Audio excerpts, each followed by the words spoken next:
ملګرو تاسو ته کوم تصویر ښکاري دا د ټولو پښتنو نه ټیلنټډ انسان دی. د څه کارنامې کړي څومره پورې وزن اوچتولی شي. تاسو به د خان بابا چیلنجونه کتلي وي خو داسې حقیقت ویډیو به هم نه وي کتلي. ملګرو د خان بابا په چیلنج باندې خو هر یو کس اعتبار کوي چې دا حقیقت دی. اوس ګورم چې د پښتون په ټیلنټ باندې خلک دا وایي چې دا حقیقت دی او که دا فیک دی. نو دا ویډیو در سره هم شیر کوم، دا ویډیو در سره هم وګورئ، نورو ملګرو سره هم شیر کړئ.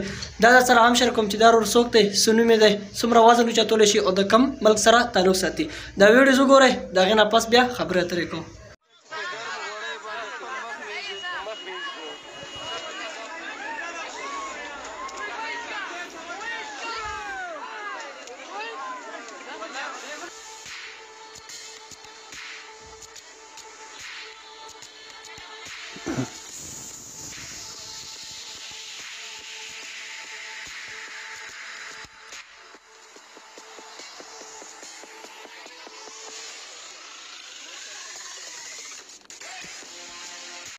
السلام علیکم ملګرو، حکمت جان یم. امید لرم چې ټول به روغ او جوړې او د ژوند په مزو کې به. ملګرو تاسو د پښتون ورور ویډیو وکته چې ګرمو غوړو کې دا رواخلي په لاس کې او مخ پې وینځي.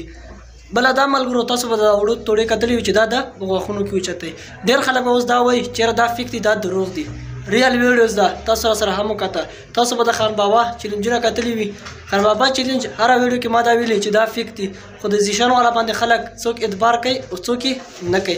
هغه ځکه چې زیشان خان چې کوم د خان بابا ورته واده ورکوي او دوی به داسې دا چیلنج دا برقرار همداسې روان وي. پته نه لګي چې دا چیلنج به تر کومه پورې ځي. تاسو مخکې ویډیوز وکته چې زیشان خان وایي چې یاره زه دا چیلنج ځکه نشم ورتلی چې هلته خان بابا باندې څوک د ګل ګزار هم وکړي نو ما ته پکې نقصان دی، ځکه چې هغې ځای خلک ما ته وایي چې خان بابا باندې لږ څه وشوم تی ذمهوار وي.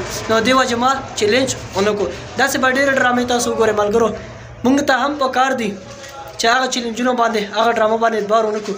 داسې ټیلنټ، داسې پښتانه چې هغو کې ټیلنټ وي، داسې ریل ټیلنټ وي، هغه موږ سپورټ کړو او موږ یې خپل فیسبوک پاڼه باندې راولو.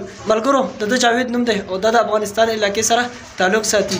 ریل ویډیو د ملګرو تاسو وکته، د نورو ملګرو سره هم شیر کړئ او چې څوک هم زموږ په دې پیج کې نه وي دا پیج در سره لایک کړئ او فالو کړئ او دا ویډیوز نورو ملګرو ته ضرور شیر کړئ چې داسې د هغوی په علاقو کې به هم داسې ټیلنټ وي، داسې ټیلنټډ پښتانه به وي خو هغه به شیشې ته نه راولي.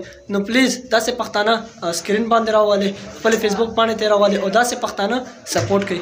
ډېره مننه چې هر چېرته هم یې الله خوشحاله او آباد لره. نو راکړئ مالې اجازت لري. الله په امان.